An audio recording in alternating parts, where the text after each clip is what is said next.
오늘 우리에게 주시는 하나님의 말씀은 디모데전서 5장 1절부터 8절까지의 말씀입니다. 디모데전서 5장 1절부터 8절까지의 말씀을 제가 봉독하겠습니다.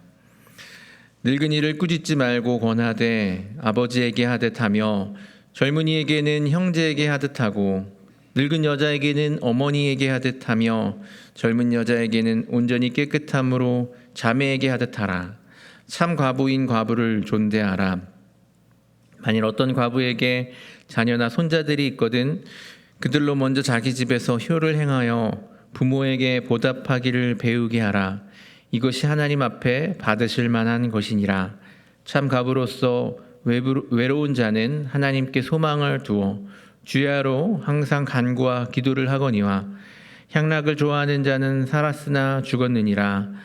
내가 또한 이것을 명하여 그들로 책망받을 것이 없게 하라.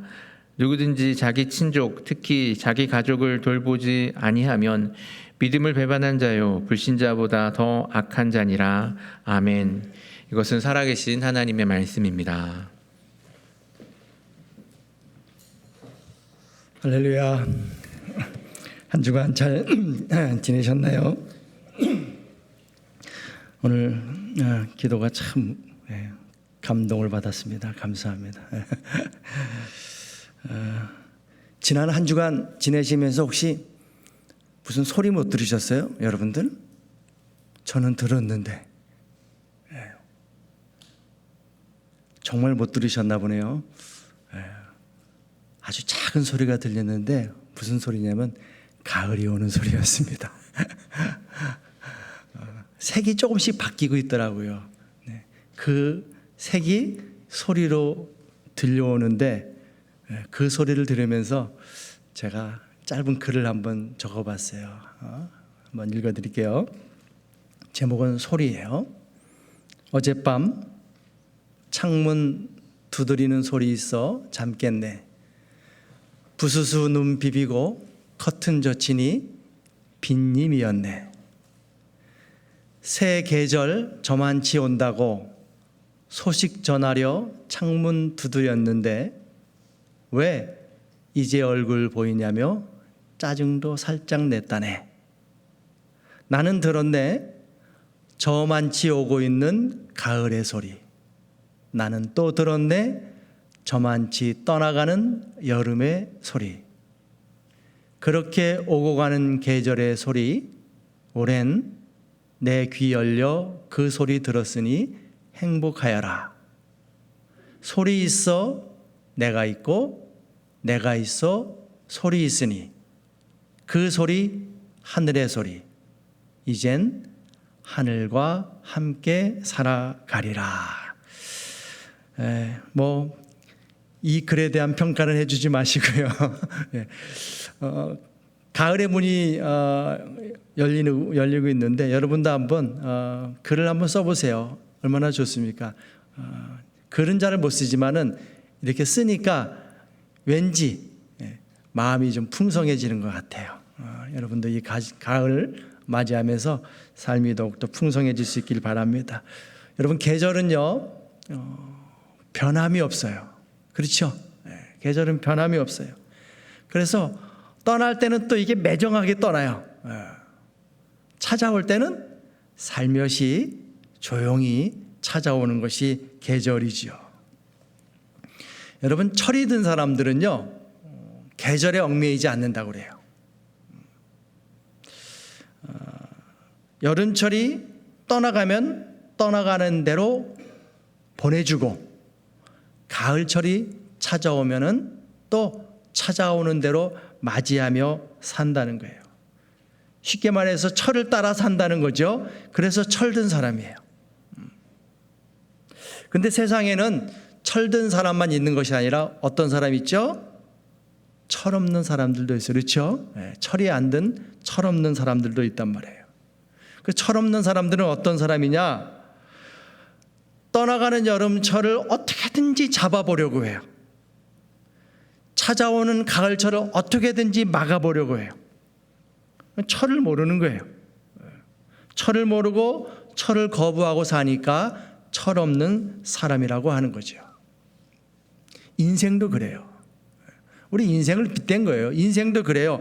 철이 든 사람은요, 지금 내 인생의 계절이 봄이면 봄철로 맞이하고, 여름이면 여름철로 맞이하고, 가을이면 가을철로 맞이하고, 또 겨울이면 겨울철로 맞이하는 거예요. 혹시 우리 중에 떠나는 지난 계절, 과거를 계속 붙들고 살고, 또 아직 오지 않은 미래만 바라보고 사는 사람이 있다 라고 한다면 그분은 어떤 분이에요? 철을 모르는 철없는 분인 거예요. 그냥 과거가 떠나가는 걸 그걸 붙들고 있고, 그리고 오지 않은 미래 그것만 쳐다보고 산다면은, 그리고 지금을 놓치고 산다면은 그건 철없는 사람들이라는 것이죠. 그리고요, 우리는 이렇게 인생의 계절을 살아가면서 어떻습니까? 계속 사람을 만나요. 친구들을 만나잖아요. 그래서 봄철에 만난 친구들이 있고, 내 인생에 여름철에 만난 친구가 있고, 또 가을철에 만난 친구가 있고, 겨울철에 만난 친구가 있죠. 여러분, 우리 인생 중에 봄철, 여름철, 가을철, 겨울철이 있는데 어떤 계절에 만난 친구가 가장 좋은 친구일까요? 제 질문 자체가 옳지 않죠, 그렇죠? 네. 봄철에 만난 친구, 봄에 만난 친구는 그냥 봄에 만난 친구라서 좋고, 여름에 만난 친구는 여름에 만나서 좋고, 또 가을철에 만난 친구는 가을철에 만나 좋고, 인생의 말년인 겨울철에 만난 친구는 그렇게 또 다 좋은 것이죠. 무엇이 좋고 무엇이 나쁘다 그렇게 말할 수 없다는 것이죠. 저는 개인적으로 지금 가을의 인생을 살고 있는 것 같아요. 그런데 제 가을철의 인생에 참 좋은 친구들을 많이 사귀었어요. 너무너무 감사해요. 그 가을철의 친구가 누구냐? 바로 여러분들이에요. 여러분들은 아니신 것 같아요. 제 인생의 가을철에 정말 생각지도 않은 여러분들을 많이 만났잖아요. 얼마나 감사한지 몰라요. 보통 어린 시절 만난 친구, 봄철에 만난 친구들을 불알 친구다 그렇게 얘기를 하잖아요. 아담과 하와가 벗었으나 부끄러워하지 않았다는 말씀처럼 서로의 허물을 숨기지 않는 그런 친구가 바로 봄철에 만난 친구죠. 그 여름철에 만난 친구는 어떤 친구들일까요? 여름철에 만난 친구들은요, 거칠 것이 없는 친구들이에요. 그래서 친구 셋만 있으면 못할 것이 없다고 하는 얘기를 하잖아요. 가을철에 만난 친구는 따뜻한 정이 있죠. 그래서 서로의 아픔을 보듬어주고, 인생 얼마큼 살았으니까, 적당히 살다 보니까 인생의 맛을 조금 안 사람들이니까 서로의 아픔을 보듬어주고, 또 어려움이 있으면 농담과 웃음으로 넘길 수 있도록 힘이 되어주는 친구들이죠. 그래서 가을철에는요, 친구를 많이 사귀라는 얘기가 있어요. 그래야 다가올 겨울철을 따뜻하게 보낼 수 있다는 것이죠. 그럼 겨울철에 만난 친구는 어떤 친구일까? 저는 아직 경험해 보지 못했어요. 겨울철에 만난 친구. 근데 주변에 보니까 겨울철에 만난 친구들은요, 서로의 얼굴만 봐도 저 친구가 요즘 걱정이 있구나, 저 친구가 요즘 어떻구나 다 안다고 그러더라고요. 겨울철을 사시는 분들 맞습니까? 아니신 것 같아요. 근데 겨울철에는요, 친구 만나기가 참 힘들대요. 겨울철에 사람들은요, 인생의 겨울철을 사는 사람들은 자기 속을 이렇게 끄집어내야지 친구가 될 수 있는데 이거 안 끄집어낸대요. 자존심 때문에. 그래서 겨울철에는 친구들을 잘 사귀지 못한다고 그러더라고요. 여러분, 이 인생이요, 겨울철을 맞이하면은 필요 없는 것들이 있습니다. 뭐가 필요 없냐? 육신의 자랑들이 필요 없어요.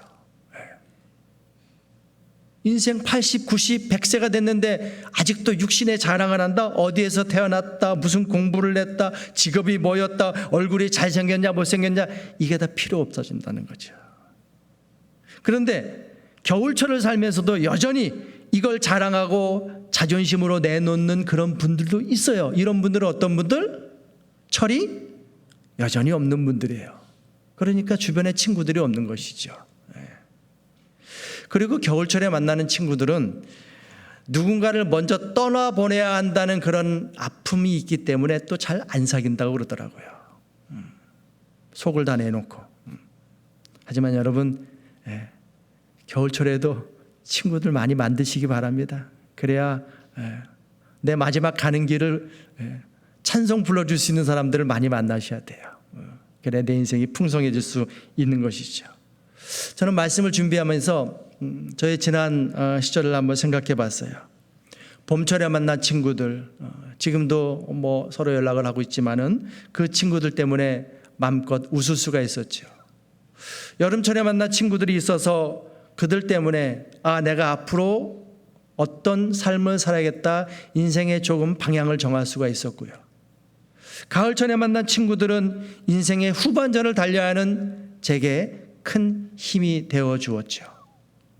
아마도 겨울철에 친구들을 만나고 생긴다면 그들 때문에 마음에 큰 위로와 소망을 얻지 않을까 하는 생각을 하게 됩니다.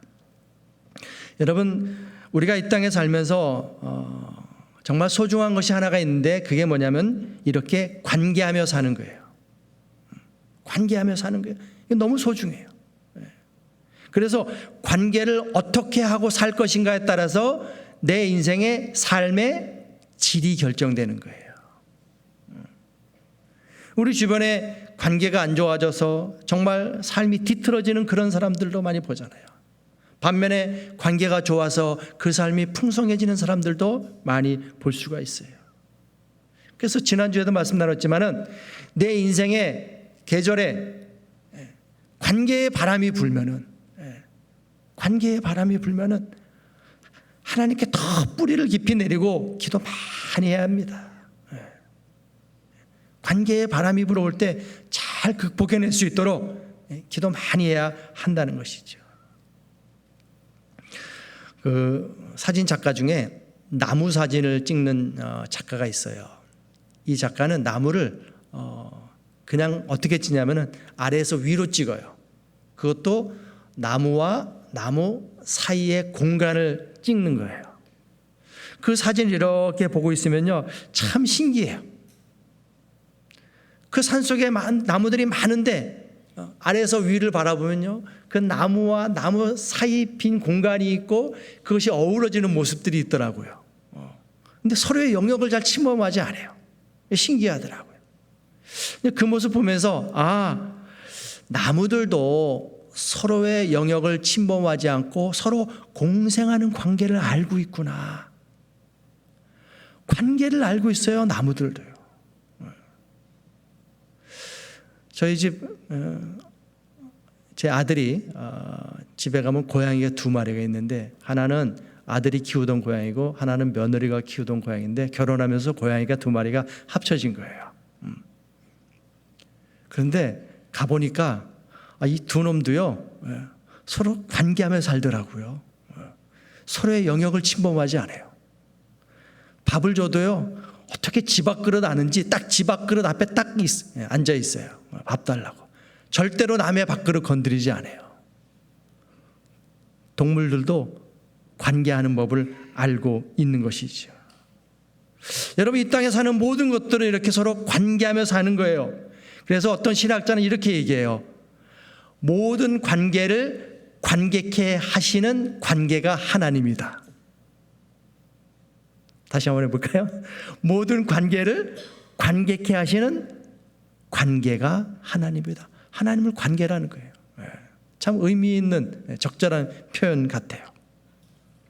여러분, 오늘 사도 바울도요 에베소 교회에서 목회하는 디모데에게 교회 안에 있는 다양한 성도들과 어떻게 관계하면서 목회할 것인가, 또 성도들이 서로 어떻게 관계하면서 공동체 생활을 해야 할 것인가 권면하고 있어요. 어떻게 관계하면서 목회하고 관계하도록 해야 할 것인가? 첫째는요, 가족처럼 관계하라고 말씀해요. 우리 1절 말씀, 2절 말씀 함께 읽어봅시다. 늙은이를 꾸짖지 말고 권하되 아버지에게 하듯하며 젊은이에게는 형제에게 하듯하고 늙은 여자에게는 어머니에게 하듯하며 젊은 여자에게는 온전히 깨끗함으로 자매에게 하듯하라. 나이 드신 어르신들에게 어떻게 하라? 아버지를 대하듯 하라. 젊은 이들에게는 어떻게 하라? 형제에게 하듯 하라. 나이 드신 여자에게는 어떻게 하라? 어머니에게 하듯 하라. 그리고 젊은 여자에게는 자매에게 하듯 하라. 아버지에게 하듯 하라. 어머니에게 하듯 하라. 형제 자매에게 하듯 하라. 이게 뭐예요? 가족이죠. 가족이잖아요. 그러니까 교회는 피를 나는 가족처럼 모든 사람과 관계하라는 거예요.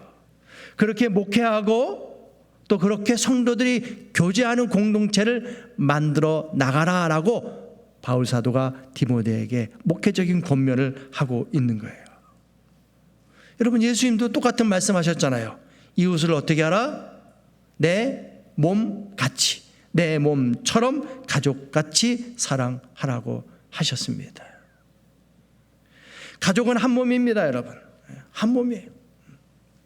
제가 초등학교 다닐 때 길목에서 어떤 아저씨한테 혼이 나고 있어요.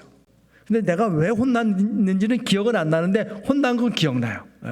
저를 세워놓고 막 뭐라고 하시더라고요. 근데 마침 제 바로 위에 누님, 3살 위에 누님인데 중학생이었어요. 집에 오다가 제가 어떤 아저씨한테 혼나는 걸 본 거예요. 지금도 기억이 생생해.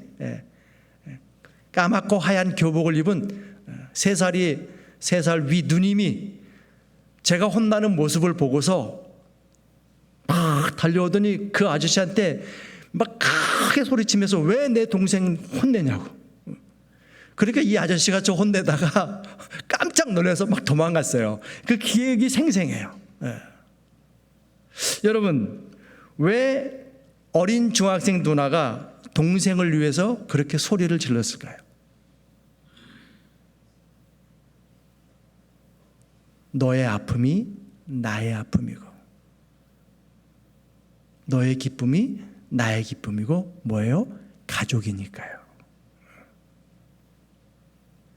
여러분, 믿음의 사람들인 우리는 이웃을, 특별히 교회 공동체 속의 성도들과 어떻게 관계하며 살아야 할까? 그리스도를 머리로 한 그냥 한 몸입니다. 한 몸, 가족으로 살아야 할 줄 믿습니다. 그럴 때 하나님은 그 관계 속에 역사하시는 것이고 그 관계를 통해서 하나님의 크신 뜻을 이루어 나가시는 줄 믿습니다. 그리고 두 번째는요, 서로 존대하는 관계가 되어야 한다 말씀합니다. 우리 3절 말씀 보겠습니다. 자, 참 과부인 과부를 뭐하라? 존대하라. 존대한다. 어려운 말인데 존경하여 대한다. 우리말에 존댓말이 있잖아요. 그런 의미를 갖고 있죠. 존경하여 대한다. 여러분, 지금도 그렇지만은 특히 전쟁이 잦았던 시대에 전쟁터에 대부분 누가 나갑니까? 남자들이 나가죠. 그래서 남자들이 전쟁터에서 많이 죽는 거예요. 그래서 세상이 어지러울 때는요, 혼자 된 여자분들이 많을 수밖에 없었어요. 여러분, 2차 대전이 끝난 후에 여자들이 시집갈 곳이 없었다고 그러잖아요. 특히 구소련 엄청나게 많이 죽었잖아요. 그래서 남자와 여성의 대비가 너무 심해서 한동안 그거 치유하느라고 어려웠다는 그런 얘기도 있습니다. 바로 그렇게 혼자 되신 분들, 힘들고 어려웠고 외로우니까 교회에 와서 많이 위로를 받았다는 거예요. 그리고 지금은 이렇게 혼자 되신 분들 어렵지만은 그래도 살아갈 방법들이 있어요. 그런데 성경이 기록되었던 이 당시에 여자가 혼자 되었다, 이게 살기가 너무 힘든 거예요.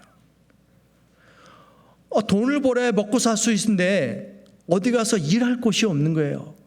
여자들이 일할 곳도 없었는데 혼자 된 여자들이 일할 곳은 전혀 없었어요. 그 예수님 당시에도 보면요, 이 혼자 된 여자분들이 먹고 살기 위해서 심지어 자기 몸을 팔아서까지 문제를 해결하려고 했던 그런 일들이 많이 있었단 말이에요. 상대적으로 무시당하고 상대적으로 천하게 대우받았던 시대가 바로 그런 시대였다는 것이죠. 그런데 그럼에도 불구하고 이 믿음의 연인들은 그런 어려움 속에서도 늘 교회에 나와서 기도하고 하나님께 소망을 주면서 그 모든 어려움들을 이겨내고 극복해 내었다는 것이에요.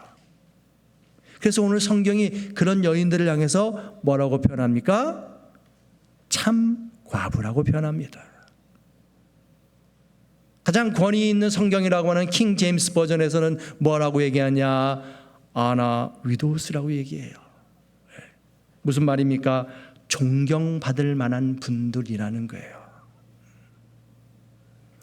여러분, 세상이 외면하고 또 세상이 뭐라 해도 믿음의 사람들은 이런 분들을 존경하여 대해야 할 줄 믿습니다. 그런 분들만이 아니라 사회적인 약자들이 있잖아요. 그런 분들도 세상에서는 무시당한다 할지라도 교회 안에서는, 믿음 안에서는 서로 존대하는 관계가 되어질 줄 믿습니다. 우리 주님께서도 당신의 기준이 아니라 그 기준을 내려놓고 우리의 기준까지 내려와서 우리를 섬겨주셨잖아요. 그런 것처럼 우리도 서로 간에 존대하는 관계가 이어질 때 먼저는 하나님이 기뻐하실 것이고 또 우리를 통해서 하나님의 큰 뜻이 이루어지게 될 줄 믿습니다. 자, 마지막으로 세 번째는요, 솔선수범하는 관계가 되어야 한다고 말씀해요. 우리 4절 말씀 함께 읽어봅시다. 만일 어떤 과부에게 자녀나 손자들이 있거든 그들로 먼저 자기 집에서 효를 행하여 부모에게 보답하기를 배우게 하라. 이것이 하나님 앞에 받으실 만한 것이니라. 강아지 키우는 분들 보니까요, 그러더라고요. 어느 날 강아지가 자기를 따라하다라는 거예요. 그래서 이 애완동물 키우시는 분들 보면요, 그 애완동물과 그 주인과 얼굴도 비슷해져요. 따라하다 보니까 아마 그런 것 같아요. 여러분, 짐승도요, 자기가 본 대로 따라하는 거예요. 그렇죠? 사람은 어떨까요? 세상에서 흉내를 가장 잘 내는 동물이 뭐죠? 원숭이죠. 그런데 원숭이보다 흉내를 더 잘 내는 동물이 있어요. 뭘까요? 맞습니다. 사람입니다. 그래서 바울 사도가 뭐라고 하냐? 만약 자녀나 손자들이 있거든 그들로 먼저 자기 집에서 효를 행하여 부모에게 보답하기를 뭐하게 하라? 배우게 하라는 거예요. 배우게 하라는 거예요. 가정에서 부모에게 어떻게 관계하며 살아야 하는지를 배우게 하라는 거예요. 아이들로 하여금 배우게 하라는 거예요. 이것이 하나님 앞에서 받으실 만한 것이라는 거예요. 배우게 하라. 뭐예요? 내가 솔선수범 본을 보여라. 이 말씀이죠. 여러분, 우리 믿음의 사람들은 교회에 열심히 나오는 거 아주 중요합니다. 하지만 그 이전에 가정이나 교회 밖에서 솔선수범 믿는 자의 본을 보여서 배우게 해야 됩니다. 나를 통해서 배우게 해야 되는 거예요. 저도 목사지만요, 이 목사님들이 참 가정에서 잘 못해요. 목사의 권위에 사로잡혀서 언제나 대장 노릇하려고 해요. 집에서도요. 그러니까 아이들이 엇나가는 경우가 참 많아요. 이런 이 목사는요, 항상 한 가지 옷만 입고 삽니다. 이해되십니까? 목사가 한 가지 옷만 입고 산다는 거? 교회에서는 목사 옷을 입죠? 그렇죠? 그런데 집에 가서도요, 계속해서 목사 옷을 입어요. 아내를 만날 때도 목사 옷을 입고, 자녀들을 만날 때도 목사 옷을 입고, 친구들을 만날 때도 목사 옷 입고 있고, 쇼핑할 때도 목사 옷 입고 있고, 심지어 잠잘 때도 목사 옷 입고 있고, 항상 목사 옷만 입고 있어요. 여러분, 만약에 누군가 이렇게 한 가지 옷만 입고 사는 사람이 있다. 그 사람은 어떤 사람일까요? 남자라면 미친 놈이죠. 여자라면 미친 그 다음 말을 못하겠어요. 정상적인 목사라면 교회에서는 목사 옷 입고 아내 앞에서는 남편의 옷을 입고 자녀들 앞에서는 아버지의 옷을 입고 친구 앞에서는 친구의 옷을 입어야지요. 그러면서 그 관계를 어떻게 할 것인가 본을 보여서 배우게 해야 되죠. 여러분, 믿음의 사람들에게 교회와 가정은, 또 가정과 교회는 결국 한 곳입니다. 따로 있는 것이 아니에요. 교회가 가정이고 가정이 교회인 것이죠. 그런데 교회 아래서는 바가지가 튼튼한데 집에서는 바가지가 샌다? 반대로 집에서는 바가지가 튼튼한데 교회에서는 샌다? 이건 안 되는 거죠. 우리 믿음의 사람들은 가정이나 교회, 아니 그 어느 곳에 있든지 언제나 솔선수범하여 본을 보여 배우게 해야 합니다. 내 모습을 통해서 배우게 해야 한다는 거예요. 그럴 때 전도도 되는 것이고요. 그럴 때 하나님의 영광이 가리우지 않고 드러나게 될 줄 믿습니다. 여러분, 어떻게 다른 사람들과 관계하며 살기를 원하십니까?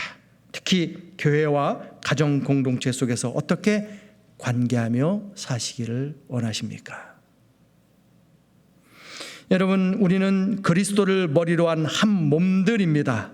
한 몸은 서로의 아픔을 같이 나눕니다. 너의 아픔이 나의 아픔이고 기쁨도 같이 나눕니다. 너의 기쁨이 나의 기쁨입니다. 이렇게 우리의 관계가 가족 같은 관계, 그렇게 만나는 우리의 공동체가 되기를 간절히 소망합니다. 그리고 그가 누구든, 돈이 많든 적든, 하는 일이 어떤 일이든 또 어떤 위치에 있든 서로를 향해서 존대하는, 존경하여 대하는 공동체가 꼭 되시길 바라고요. 그리고 마지막으로 언제 어디서나 주님의 빛을 품은 자답게 솔선수범 본을 보여 배우게 하는 아름다운 공동체를 만들어갈 수 있는 우리 모두가 될 수 있기를 바랍니다. 그래서 여러분, 이 교회가 따뜻한 온돌방처럼 정말 따뜻한 교회가 되어서 이곳에 오는 모든 사람들이 마음의 위로받고 상처의 치료를 받고 하늘나라의 소망까지 품게 되는, 뉴저지에서는 없어서는 안 될 그런 소중한 교회 공동체를 이루고 사는 우리 모두가 될 수 있기를 주님의 이름으로 간절히 축원을 드립니다. 기도하겠습니다. 하나님 아버지, 우리를 구원하여 주시고 주님의 이름으로 교회 공동체를 이루게 하심을 감사드립니다. 우리의 공동체가 예수 그리스도의 핏값으로 세워졌고 주님을 머리로 한 한 몸 공동체임을 믿습니다. 이제 서로를 향해서 존대하는 마음을 항상 품게 하시고 어느 곳에 있든지 서로에게 본을 보이며 하나님의 나라를 아름답게 이루어가는 교회 공동체가 될 수 있게 하옵시고 또 우리의 가정 공동체가 되게 하여 주옵소서. 예수님의 이름으로 감사드리며 기도하옵나이다. 아멘.